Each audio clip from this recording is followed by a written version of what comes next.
In this video, you'll discover how to paint in watercolor using the pen and wash technique. For the purpose of demonstrating the pen and wash painting technique, I will use a waterproof pen to complete a sketch of an apple on watercolor paper.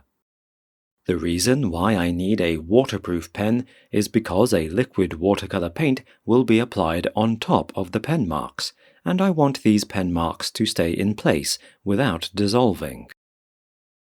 You can also use a ball pen or a graphite pencil, as long as its marks will stay visible under the paint layers. With the linear drawing in place, I can begin painting in watercolor. The biggest advantage of this technique is that the design and the composition is fully solved at the drawing step. That is why, when painting in watercolor, an artist can concentrate on colors whilst paying less attention to the drawing. With this technique, you may find that there is no pressure to be precise and follow exact outlines and contours of the drawing.